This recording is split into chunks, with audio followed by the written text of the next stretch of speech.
Hello বন্ধুরা, কেমন আছো তোমরা সবাই? আশা করি সবাই খুব খুব ভালো আছো আর আমিও ভালো আছি। বঙ্গাল কেয়া চ্যানেলে তোমাদের সবাইকে ওয়েলকাম। আর আজকে থাম্বনেল দেখে নিশ্চয়ই বুঝে গেছো আমি কি বানাতে চলেছি। আমি কেক বানাবো, ফ্রুট কেক। তার জন্য টুটি ফুটি আমার কাছে দুটো কালারের ছিল, সবুজ আর লাল। ওই দুটোকে আমি নিয়ে নিয়েছি বাটির মধ্যে, নিয়ে ওটাকে সাইড করে রেখে দেবো। আর এখানে আমি ব্লেন্ডারটাকে সেট করব, তার জন্য জ্যাকটাকে আমি ঠিক করছিলাম। আর ব্লেন্ডারের কাঁটাগুলো আমি ব্লেন্ডারের মধ্যে লাগিয়ে নিয়েছি। আজকে আমি যে কেকটা বানাবো সেটা 1 পাউন্ডের বানাবো। অনেক দিন ধরেই ভাবছি যে কেক বানাবো, তো আজকে বানিয়ে ফেললাম। তো এটা দেখতে পাচ্ছ ডিম, আমি 2টো ডিম নিয়েছি 1 পাউন্ড কেকের জন্য। আর 1 পাউন্ড কেকের জন্য 2টো ডিমই যথেষ্ট, তোমরা 2টো ডিম দিয়েই করো। আর আজকে যে কেকটা বানাবো সেটা পুরো ভিডিওটা দেখো, আশা করি খুব হেল্পফুল হবে। আর কেক তোমরা এভাবে বানাও, আমি বলছি খুব খুব ভালো হবে আর টেস্টি হবে। ব্লেন্ডারে 2টো ডিম অনেকক্ষণ ধরে ফেটাবে যাতে সাদা অংশটা একদম ফেনা ফেনা হয়ে যায়। তো তারপর চিনি গুঁড়ো ছিল আমার কাছে, আমি মাপ অনুযায়ী দিচ্ছি না, কারণ হচ্ছে আমার কেক করে করে অভ্যস্ত আমি, সেই জন্য আমি 4 থেকে 5 চামচ মতো চিনি দিয়েছি।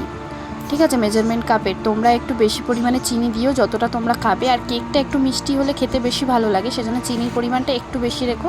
আর আমি হাফ কাপ মতো দুধ দিয়ে দেবো। ঠিক আছে, যতটা দুধ দেবো ঠিক ততটাই আমি অয়েলও দেবো, কিন্তু অয়েলটা তোমরা চাইলে একটু কম করতে পারো। ঠিক আছে, কিন্তু খুব বেশি কম করবে না। তো আবার দুধটা দিয়ে ভালো করে আমি ব্লেন্ডার দিয়ে ফেটিয়ে নেবো, যাতে সব কিছু একসাথে ভালোভাবে মিশে যায়।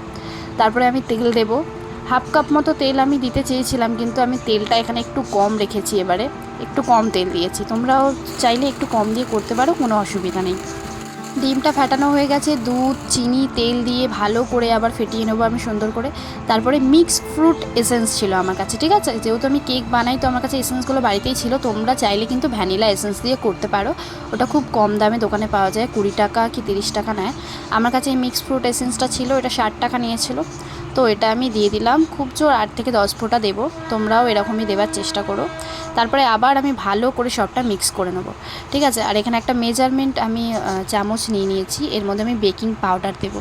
বেকিং পাউডার দেবো 1 টিস্পুন। ঠিক আছে, বেকিং পাউডার 1 টিস্পুন, এইটা কিন্তু একটু মেপে মেপে তোমাদের দিতে হবে। ঠিক আছে, আর বেকিং পাউডার যদি 1 টিস্পুন দিই, আর বেকিং সোডা দেবো 1/2 টিস্পুন। বেকিং পাউডারটা একটু বেশি পরিমাণে হয় আর বেকিং সোডাটা একটু কম পরিমাণে হয়। তো বেকিং সোডাটাও এখানে আমি দিয়ে দিলাম, ভালো করে দিয়ে ব্লেন্ডারে আমি মিক্স করে নেবো। যতক্ষণ না ময়দা দিচ্ছ এই কেকের এটার মধ্যে, বেটারটার মধ্যে, ততক্ষণ কিন্তু ভালো করে ব্লেন্ড করতে পারবে তোমরা। ময়দা দেবার পর কিন্তু আর ব্লেন্ড করতে পারবে না সেভাবে। তো যতক্ষণ এই ইনগ্রিডিয়েন্টসগুলো এর মধ্যে পড়ছে ততক্ষণ ভালো করে ব্লেন্ড করে নাও সুন্দর করে। তারপরে আমি ময়দা দেব, তার জন্য আমি এরকম একটা চালনি নিয়ে নিয়েছি। তোমরা যে কোনো চালনিতে দিতে পারো, আর অবশ্যই কিন্তু চেষ্টা করবে ময়দাটাকে চেলে দেবার। ময়দা যত চেলে দেবে, তোমাদের যদি ময়দা চেলে রাখাও থাকে তারপরেও তোমরা চেলে দেবে, তাহলে কিন্তু কেকটা ভালো ফোলে। ঠিক আছে, তো ময়দাটাকে সুন্দর করে চেলে চেলে দেবো। আর একেবারে সব ময়দাটা দিয়ে দেবে না, অল্প অল্প করে দেবে, তাহলে কিন্তু মেশাতে সুবিধা হবে, কম বেশি কিছু হবে না। ঠিক আছে,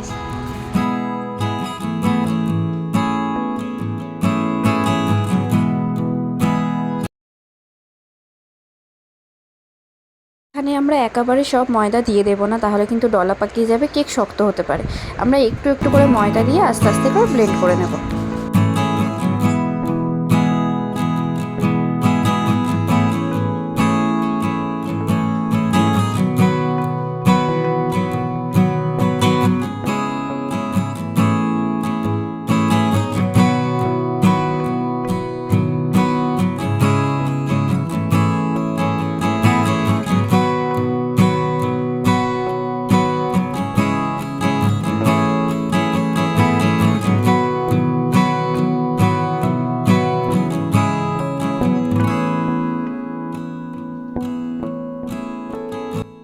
তোমাদের কাছে যদি এরকম হ্যান্ড বিটার না থাকে তাতেও কোনো অসুবিধা নেই বন্ধুরা, তোমরা কাঁটা চামচে করতে পারো, অথবা ঘরে যে ডিম গোলার জিনিসটা হয় সেটাকে কি বলে আমি ঠিক জানি না, ওটা দিয়েও তোমরা খুব সহজেই কেক বানিয়ে নিতে পারবে।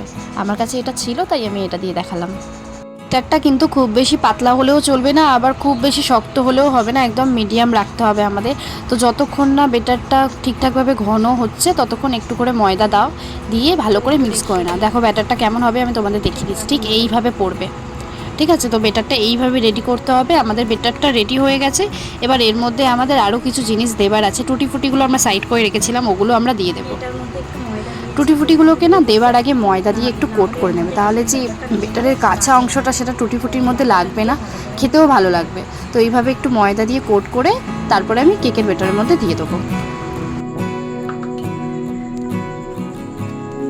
যেহেতু আমি ফ্রুট কেক বানাচ্ছি সেই জন্য একটুখানি জিঞ্জার পাউডার দেবো, ঠিক আছে। এর মধ্যে আরও অনেক ইউজ করে অনেক কিছু, লবঙ্গ, দারুচিনির পাউডার, কিন্তু আমার কাছে অ্যাভেলেবেল আছে শুধু জিঞ্জার পাউডারটা, মানে আদা গুঁড়ো যেটাকে বলা হয়, সেটা দিয়েছি। আর এর মধ্যে একটু আমি সবুজ কালার দেবো যাতে একটু সুন্দর লাগে দেখতে। ফ্রুট কালার তো আমার নর্মালি ইয়েলো সবাই খায় বা রেড সবাই খায়, তো একটু ফ্রুট কালার দিয়ে দেবো যাতে দেখতে সুন্দর লাগে।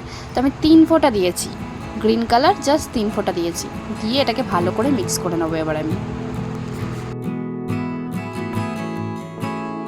তোমরাই দেখো কালারটা কত সুন্দর লাগছে। এবার জাস্ট আমি একবার ব্লেন্ডারটা ঘোরাবো, ঘুরিয়ে সঙ্গে সঙ্গে তুলে নেবো।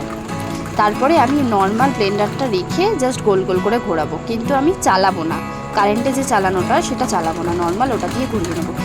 ব্লেন্ডার যদি তোমরা ময়দার ওপরে চালাও তাহলে কিন্তু কেকটা শক্ত হয়ে যায়, সেজন্য ব্লেন্ডার আমি কাউকে বলবো চালাতে হবে না, সবাই হাতে করে নর্মাল ঘোরাবে। আমার প্র্যাকটিস আছে বলে আমি জাস্ট একবার সঙ্গে সঙ্গে ঘুরিয়ে তুলে নিয়েছি। এবার আমি সব শেষে টুটি ফুটিগুলো দিয়ে একবার মিক্স করে নেব, তাহলেই আমার বেটারটা পুরো রেডি হয়ে যাবে। চলো বন্ধুরা, আমার বেটারটা পুরো রেডি হয়ে গেছে, এবার আমি এটাকে সাইড করে রেখে দিই। এটা হচ্ছে বাটার পেপার, তোমাদের কাছে যদি বাটার পেপার না থাকে যে কোনো খাতার পেপার এরকম গোল করে কেটে নিও, কেটে মোল্ডে একটু তেল দিয়ে ওটাকে অয়েল ব্রাশ করে নিও, ঠিক আছে। তোমাদের কাছে যদি ব্রাশটা নাও থাকে তাও কোনো অসুবিধা নেই, তোমরা হাত দিয়েও করতে পারো, ঠিক আছে। সেট করে দিলে যাতে কেকটা নিচে ধরে না যায়, এই পেপারটা থাকলে তোমাদের সেফটি। চলো বন্ধুরা, হয়ে গেছে, এটা আবার ওভেনে বসাবো। ওভেন বলতে আমি কিন্তু গ্যাসেই করব, ঠিক আছে, মাইক্রো ওভেন বা কিছুতে করছি না। গ্যাস ওভেনে দিয়ে আমি ভালো করে চাপা দেবো, ভালো করে চাপা দেবে যাতে হাওয়া না একটুও বেরোয়। আমি একবার চাপা দিয়ে 15 মিনিট পর চেক করছি, খুব সুন্দর হয়েছে। আর এটা আমি ঠিক 40 মিনিট পর চেক করব, একদম কেকটা রেডি হয়ে গেছে।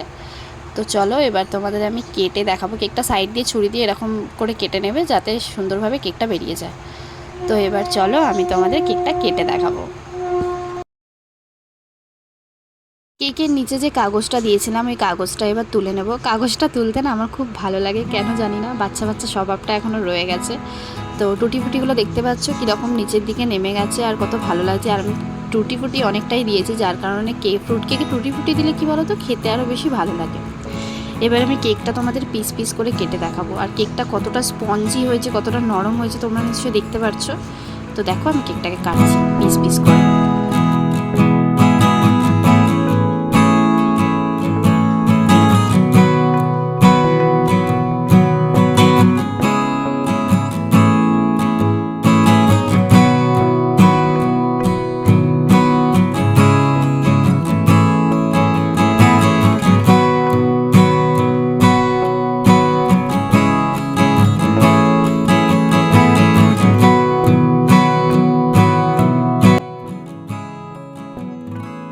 এক পাউন্ড কেকে কিন্তু আমি অনেকগুলোই পিস করলাম, তোমরা নিজের চোখেই সেটা সামনে দেখতে পাচ্ছ।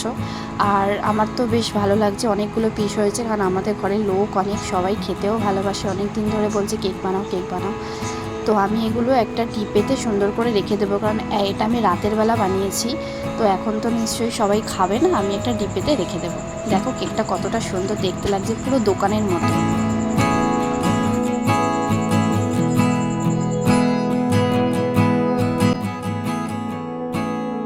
ভেবেছিলাম ডিপেতে সুন্দর করে গুছিয়ে রাখবো, তার মধ্যে দেখি গৌতম তুলে নিয়েছি 2 পিস। এখন রাতে ও খেতে বসে ও কেক খাচ্ছে, তুলে নিয়েছে। তারপরে ওদিকে বাপিও নিয়ে নিয়েছে, চলো তোমাদেরকে দেখাচ্ছি আমি।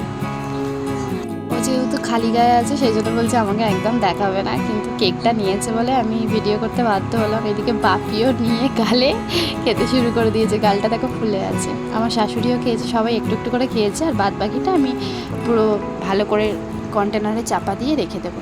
সবাইকে বলছি ভালো থাকবেন, সুস্থ থাকবেন, আর ভালো লাগলে আমার ভিডিওটা লাইক, শেয়ার আর সাবস্ক্রাইব করতে ভুলবেন না। দেখা হচ্ছে নতুন ভিডিওর সাথে, ততক্ষণের জন্য টাটা, বাই বাই।